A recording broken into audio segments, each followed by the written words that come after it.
ಕಾಣದ ಕೈಗಳು ಅಂತಿದಾವಲ್ಲ, ಇಲ್ಲಿ ಯಾವ ಕಾಣದ ಕೈಗಳು ಕೆಲಸ ಮಾಡ್ತಾ ಇದ್ರು ನಮಗೊಂದು ಡೌಟ್ ಇದೆ. ಯಾಕೆ ಅಂದರೆ ಶಾಸಕರು ಕೆರೆ ನೀರು, ನಮ್ಮೂರು ಕೆರೆ ನೀರನ್ನ ಬರೀ ಕುಡಿಯೋಕ್ಕೆ ಕೇಳ್ತಾವ್ರ. 1 ಲೀಟ್ರ್ ಫಿಲ್ಟರ್ ಮಾಡಿದ್ರೆ ನಿಮಗೆ ಬರೋ ನೀರು ಎಷ್ಟು ಸರ್? ಕುಡಿಯೋ ನೀರು 250 ml ಬರುತ್ತೆ 1 ಲೀಟ್ರಲ್ಲಿ. ಮಿಕ್ಕಿ 75 ml ಲೀಟ್ರ್ ನೀವೆಲ್ಲಿ ಬಿಡಕ್ಕೆ ಕೊಟ್ಟಿದ್ದೀರಾ? ಮಾನ್ಯ ಶಾಸಕರಲ್ಲಿ ನಂದೊಂದು ಇದು ಪ್ರಶ್ನೆ ಇದೆ. ಮಿಕ್ಕಿದ್ದ ನೀರನ್ನ ಫಿಲ್ಟರ್ ಮಾಡಿ ಮಿಕ್ಕಿರೋ ನೀರನ್ನ ನೀವೆಲ್ಲಿ ಬಿಡಕ್ಕೆ ಕೊಟ್ಟಿದ್ದೀರಾ? ಎಲ್ಲಿ ಬಿಡಕ್ಕೆ ಕೊಟ್ಟಿದ್ದೀರಾ? ಅದಕ್ಕೆ ಆನ್ಸರ್ ಇದೆ. ನೀವು ಫಿಲ್ಟರ್ ಮಾಡಬೇಕು ಅಂತಿದ್ದೀರ ತಾನೆ. ನೀವು ಕಲ್ಲೂರಿ ಕೆರೆನ ಆಯ್ಕೆ ಮಾಡ್ಕೊಳ್ಳಿ ಸರ್. ಕಲ್ಲೂರಿ ಕೆರೆಯಲ್ಲಿ ಇದು ಫಿಲ್ಟರ್ ಮಾಡಿ ಮಿಕ್ಕಿರೋ ನೀರನ್ನ ಅಲ್ಲಿರೋ ರೈತರು ಕೊಡಿ ಸರ್. ತಗೊಂಬಂದು ಬೇರೆ ಕಡೆ ಯಾಕೆ ಪ್ಲಾನ್ ಮಾಡ್ತಾ ಇದ್ದೀರಾ ನೀವು? ಏನು ನಿಮ್ಮ ಉದ್ದೇಶ ಏನು ಸರ್? ಮಡದೋಶಳ್ಳಿ ಕೆರೆ ನೀರು 20 ಕಿಲೋಮೀಟರಿಂದ ತಗೊಂಬಂದು ಇಲ್ಲೂ ಫಿಲ್ಟರ್ ಮಾಡಿ ನಗರಸಭೆಗೆ ನೀರು ಕೊಟ್ಟು ಮಿಕ್ಕಿದ ನೀರನ್ನ ನೀವೆಲ್ಲಿ ಕಳಿಸ್ಬೇಕು ಅಂತ ಅನ್ಕೊತಾ ಇದ್ದೀರೋ ಅದು ಒಂದು ಮಾಹಿತಿಯಲ್ಲಿ ಸರ್. ನಾವು ಕ್ವಶನ್ಗಳು ಇದು 4ನೇ ಸಲ 5ನೇ ಸಲ ನಾವು ಮಾಧ್ಯಮದಲ್ಲಿ ಕೇಳ್ತಾ ಇರೋದು, ಯಾರು ನಮ್ಮ ಕ್ವಶನ್ ಉತ್ತರ ಕೊಡೋಕ್ಕೆ ಅವ್ರು ಬರ್ತಾ ಇಲ್ಲ. ಮಾನ್ಯ ಶಾಸಕರಲ್ಲಿ ಪದೇ ನಾವು ಉತ್ತರ ಕೊಡೋಕ್ಕೆ ಕೇಳ್ತಾ ಇದ್ದೀವಿ, ಅವ್ರು ಕೊಡ್ತಾ ಇಲ್ಲ. ಆ ನೀರನ್ನ ಮಿಕ್ಕಿದ ಎಲ್ಲಿ ಕೊಡಬೇಕು ಅಂತಿದ್ದೀರಾ ಅದನ್ನೂ ಜನರಿಗೆ ತಿಳಿಸಿ. ಅದು ದಯವಿಟ್ಟು ನಗರಸಭೆ ನಗರ ವ್ಯಾಪ್ತಿಗೆ ಬರುವಂಥ ನಮ್ಮ ಅಂಟಮ್ಮಂದ್ರೆ ನಾನು ರಿಕ್ವೆಸ್ಟ್ ಮಾಡ್ತಾ ಇದ್ದೀನಿ, ಯಾರೋ ಹೇಳಿದ ಮಾತು ಕೇಳಬೇಡ್ರಿ. 23,000 ಕೋಟಿ ಒಂದೇ DPR ಅನೌನ್ಸ್ ಆದಾಗ 23,000 ಕೋಟಿ ಸ್ಟೇಟ್ ಗೌರ್ಮೆಂಟು ಅಲಾಟ್ ಆಗಿದೆ. ಅದರಲ್ಲಿ 16,000 ಕೋಟಿ ಬಿಲ್ ಆಗಿದೆ. 16,000 ಕೋಟಿ ಬಿಲ್ ಆಗಿದೆ ಆಲ್ರೆಡಿ. 2014ರಿಂದ 24ಕ್ಕೆ 16,000 ಕೋಟಿ ಬಿಲ್ ಆಗಿದೆ. ಯಾವುದೇ ಕರ್ನಾಟಕ ರಾಜ್ಯದಲ್ಲಿ ಯಾವುದೇ ಒಂದೇ ಒಂದು ಕೆರೆಗೂ ಎತ್ತಿನ ಹೊಳೆ ನೀರು ಹೋಗಿಲ್ಲ, ಕಳಿಸಿಲ್ಲ. 16 ಕೋಟಿ ಖರ್ಚು ಮಾಡಾಕಿದ್ದಾರೆ, ಕಳಿಸಿಲ್ಲ. Simple sir. ಪೈಪ್ಲೈನ್ ಹೋಗಿದೆ ಮಣಿವಾಳ ಕಡೆಯಿಂದ, 2 ವರ್ಷ ಆಗಿದೆ ಪೈಪ್ಲೈನ್ ಹೋಗಿ. ನೀವು ಎತ್ತಿನ ಹೊಳೆ ತರೆಯವರಾದರೆ ಫಸ್ಟ್ ಮಣಿವಾಳ ಕೆರೆಗೆ ತಗೊಂಬನ್ನಿ. ಏನು ಪೈಪ್ಲೈನ್ ಆಗಿದೆಯಲ್ಲ ಇವಾಗ 15ರಲ್ಲಿ, ಆ ಕೆರೆಗೆ ನೀರು ತಗೊಂಬಂದು ಆಮೇಲೆ ವಡದಸಳ್ಳಿ ಕೆರೆಗೆ ಬನ್ನಿ ಸರ್. ನೀವು ಆ ಪೈಪ್ಲೈನ್ ಆಗಿರೋ ಕೆರೆಗೆ ನೀರು ಕೊಡೋಕೆ ನಿಮ್ಮ ಕೈಯಲ್ಲಿ ಆಗ್ತಾ ಇಲ್ಲ. ನಮ್ಮ ಸಹೋದರರು ಇಷ್ಟೊತ್ತು ಹೇಳಿದ್ರು, ಯಾರು ನಮ್ಮ ಹರ್ಷವರ್ಧನ್ ಅವರು. ನೋಡಿ ಸರ್, ಒಂದ್ಸಲ ಈ ಮಾಹಿತಿ ನೀವು ಕೊಟ್ಟಿರ್ತೀವಿ ಇದ್ರಲ್ಲಿ ನೋಡ್ರಿ. ಮಾನ್ಯ ಶಾಸಕರ ಗಮನಕ್ಕಿಲ್ಲ ಅನ್ಕೊತೀನಿ, ಪಾಪ ಇನ್ನು ಅಧಿಕಾರಿಗಳ ಗಮನಕ್ಕಿಲ್ಲ ಅನ್ಕೊತೀನಿ.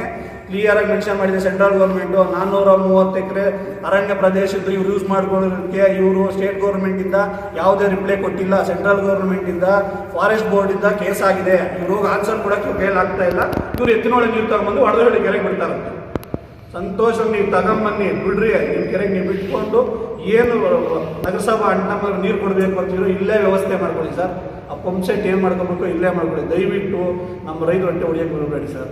ವಡದಹಳ್ಳಿ ಕೆರೆ ನೀರು 22 ಕಿಲೋ ಇವಾಗ ಆಯ್ತು ಸರ್. ನೀವು ಇಷ್ಟು ತರಬೇಕು ಅಂತ ಅಷ್ಟು ಇಂಟ್ರೆಸ್ಟ್ ಯಾಕೆ ಸರ್ ನಿಮ್ಮ ಪೈಪ್ಲೈನ್ ಮೇಲೆ? ಏನಕ್ಕೆ ಬೇಕು ನೀವು ಅಷ್ಟೊಂದು ಇಂಟ್ರೆಸ್ಟು? ನೀರು ತಗೊಂಡ್ಬಂದು ನೀರು ಕೇಳಿದ್ರೆ ನಮಗೊಂದು ಧೈರ್ಯ ಇರುತ್ತೆ ರೈತರಿಗೆ. ಓನಪ್ಪ, ನಮ್ಮ ಶಾಸಕರು ಕರೆಕ್ಟ್ ಆಗಿರೋರು ಕೊಟ್ಟಿದ್ದ ಮಾತು ಮೇಲೆ ನಿಂತ್ಕೊತಾರೆ, ಅವ್ರು ಮಾತು ಕೊಟ್ಟ ಮೇಲೆ ಕೆಲಸ ಮಾಡ್ತಾರೆ ಅನ್ನೋ ನಮಗೂ ಇರುತ್ತೆ.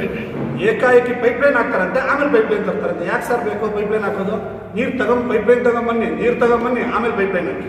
ಕಾಲುವೆಗಳನ್ನ ಕೆರೆಗಳು ಸ್ವಿಚ್ ಇಟ್ಕೊಂಡು ಕ್ಲೀನ್ ಮಾಡಿಕೊಟ್ರೆ 3ರಿಂದ 4 TMC ನೀರು ಇಲ್ಲೇ ಆಗುತ್ತೆ, ಇಲ್ಲೇ ಶೇಖರಣೆ ಆಗುತ್ತೆ. ತುಂಬ ತಜ್ಞರು ಹೇಳ್ತಿದ್ದಾರೆ, ಅದನ್ನು ಅವ್ರು ಮನದಟ್ಟ ಮಾಡ್ಕೋಬೇಕು. ದಯವಿಟ್ಟು ಇದೊಂದು ವಿಚಾರ ನೋಡಿ. ನಮಗೆ ನಾವು ಇಲ್ಲೇ ಹುಟ್ಟಿದ್ದೀವಿ, ಇಲ್ಲೇ ಬೆಳೆದಿದ್ದೀವಿ, ಇಲ್ಲೇ ಓದಿದ್ದೀವಿ. ನಾವು ಸತ್ರು ಕೂಡ ನಮ್ಮನ್ನ ಇಲ್ಲೇ ಓಡೋದು, ನಾವು ಬೇರೆ ಇರ್ತಾ ಇಲ್ಲ. ದಯವಿಟ್ಟು ನಮ್ಮನ್ನು ಶತ್ರುಗಳ ಥರ ಬಿಡಿಸ್ಬಿಟ್ಟು ಅವನು ರಾಜಕೀಯ ಬೇಳೆ ಬಯಸ್ಕೋಬೇಕಂತ ನಮಗೊಂದು ರಾಜಕೀಯ ಬಣ್ಣ ಕಟ್ಟಿದ್ರೆ ಈ ಒಂದು ಹೋರಾಟ ನಿಲ್ಲಲ್ಲ. ನೀವು ನಮ್ಮ ಮೇಲೆ ಒಂದು ಊಹಾಪೋಹಗಳ ಮೇಲೆ ಒಂದು ನಮ್ಮ ಮೇಲೆ ಮಾನಸಿಕತೆ ಕುಗ್ಗೋಕ್ಕೆ ನಮ್ಮನ್ನು ಏನಾದರೂ ಇದು ಮಾಡ್ಬೋದು. ಕುಗ್ಗೋವಂಥ ಪ್ರಶ್ನೆನೇ ಇಲ್ಲ. ಮುಂದೆ ಬಂದ ಮೇಲೆ ಅದು ಎಲ್ಲಿಗಾದರೂ ಹೋಗ್ಬೋದು, ಯಾವುದೇ ಹೋರಾಟ ಹೋಗ್ಬೋದು, ಇದನ್ನಂತೂ ಬಿಡಲ್ಲ. ನಾವು ಮುಂದೆ ಮೊದಲೇ ಹೇಳಿದ್ವಿ, ವ್ಯಕ್ತಿಗತವಾದಂಥ ಹೋರಾಟ ಮಾಡ್ತಾ ಇಲ್ಲ ನಾವು. ಈಗ ಮುಂದೆ ನಾವು ಅದನ್ನೇ ಮಾಡ್ತೀವಿ. ಇವತ್ತು ಯಾವ ವ್ಯಕ್ತಿ ನಮ್ಮನ್ನು ದೂಷಣೆ ಮಾಡಿದಾನೋ ಆ ವ್ಯಕ್ತಿ ಬಹಿರಂಗ ಕ್ಷಮಾಪಣೆ ಕೇಳಬೇಕು. ಇಲ್ಲ ಬಂದುಬಿಟ್ಟು ನಮ್ಮಲ್ಲಿ ಬಹಿರಂಗ ಚರ್ಚೆಗೆ ಬರಲಿ. ಇಲ್ಲಿ ರೈತರು ಯಾರು ಅವರೇ ಹೇಳಿ, ಇವ್ರ ಪಕ್ಷ ಯಾವುದು, ರೈತರು ಯಾರು, ರೈತರಲ್ಲ ಅನ್ನೋರು ಯಾರು. ಇಲ್ಲ ಅಂದರೆ ನಾವು ಇನ್ನು ಮುಂದೆ ಅವ್ರ ಮನೆ ಮುಂದೆ ಆಗಲಿ ಅವ್ರು ಎಲ್ಲಿದ್ರೆ ಅಲ್ಲಿ ನಾವು ಉಗ್ರವಾದಂಥ ಹೋರಾಟ ಮಾಡಲಿಕ್ಕೆ ಕೂಡ ನಾವು ತಯಾರಿ ಮಾಡ್ತಾ ಇದ್ದೀವಿ. ಯಾಕಂತ ಹೇಳಿದ್ರೆ ಇವತ್ತು ರೈತರು ಇಲ್ಲದೆ ಹೇಳ್ತಾರಲ್ಲ ದೊಡ್ಡ ಮನುಷ್ಯರು, ರೈತ ಭಾರತ ದೇಶದ ಬೆನ್ನೆಲುಬು, ರೈತ ಬೆಳೆದ್ರೇ ನಾವು ಅನ್ನ ತಿನ್ನೋದು. ಪ್ರತಿದಿನ 3 ಸಲ ಕೈ ತೊಳ್ಕೊಂಡು ತಟ್ಟೆ ಮುಂದೆ ಕುತ್ಕೊಂಡಾಗ ನೀವು ರೈತರನ್ನ ತಿಳ್ಕೊಂತಾರೆ ಇಲ್ವ? ಇವತ್ತು ಅದೇ ರೈತನ ನೀನು ದೂಷಣೆ ಮಾಡಿದ್ದೀಯ, ಕೇವಲವಾಗಿ ಮಾತಾಡಿದ್ದೀಯ. ಇದಕ್ಕೆ ನೀನು ಪತ್ರಿಕೆ ಮುಖಾಂತರ ಸಂಜಾಯಿಸಿ ಹೇಳಬೇಕು, ಇಲ್ಲ ಕ್ಷಮಾಪಣೆ ಕೇಳಬೇಕು. ಇಲ್ಲವಾದಲ್ಲಿ ಮುಂದೆ ಉಗ್ರವಾದಂಥ ಹೋರಾಟ ಮಾಡಲಿಕ್ಕೆ ತಯಾರಿ ಮಾಡ್ತಾ ಇದ್ದೀವಿ. ನಾವು ಏನೀಗ ಈ ತಿಂಗಳ 20ರಿಂದ 23ನೇ ತಾರೀಕು ಒಳಗಡೆ ನಾವು ನಮ್ಮ ಹೊಳಸಳ್ಳಿ ಗ್ರಾಮ ಪಂಚಾಯತಿ ಆವರಣದಿಂದ ತಾಲೂಕು ಆಫೀಸ್ ಹತ್ರ ತಹಸೀಲ್ದಾರ್ ಕಚೇರಿಗೆ ನಾವು ಜಾಥಾ ಮಾಡ್ಕೊಂಡು ಬರ್ತೀವಿ. ಅವತ್ತು ಕೂಡ ಬೇಕಾದ್ರೆ ನಿಮ್ಗೆ ಚಾಲೆಂಜ್ ಮಾಡ್ತೀವಿ, ನೀವು ಅವತ್ತು ಉತ್ತರ ಹೇಳಬೇಕಾಗುತ್ತೆ. ಯಾಕಂದರೆ ತುಂಬ ಕಷ್ಟ ಇದೆ. ಜನ ಜೀವನ ಮಾಡಬೇಕಂದ್ರೆ ತುಂಬ ಕಷ್ಟ ಇದೆ. ಯಾವುದೇ ಹಣದ ಇಲ್ಲ, ದೊಡ್ಡ ಫ್ಯಾಕ್ಟ್ರಿ ಇಲ್ಲ. ನಿಮ್ಮ ಮಕ್ಕಳ ಉಜ್ವಲ ಭವಿಷ್ಯಕ್ಕಾಗಿ ಶ್ರೀ ಶಬ್ರ ರೇಣುಕಾ ವೀರ ಗಂಗಾಧರ ಶಿವಾಚಾರ್ಯರ ಮಾರ್ಗದರ್ಶನದಲ್ಲಿ ನಡೆಯುತ್ತಿರುವ ಶ್ರೀ ಶಿವಯೋಗಿ ವಿದ್ಯಾಲಯ ಶಾಲೆಯಲ್ಲಿ ದಾಖಲಾತಿ ಪಡೆಯಿರಿ. ಇಲ್ಲಿ 1ನೇ ತರಗತಿಯಿಂದ 10ನೇ ತರಗತಿಯವರೆಗೆ ಪ್ರವೇಶ ಪ್ರಾರಂಭವಾಗಿದ್ದು ಉನ್ನತ ಗುಣಮಟ್ಟದ ಶಿಕ್ಷಣದ ಜೊತೆಗೆ ಆಟ, ಯೋಗಾಸನ, ಡ್ಯಾನ್ಸ್, ಕರಾಟೆ ತರಬೇತಿಯೂ ನೀಡಲಾಗುತ್ತದೆ.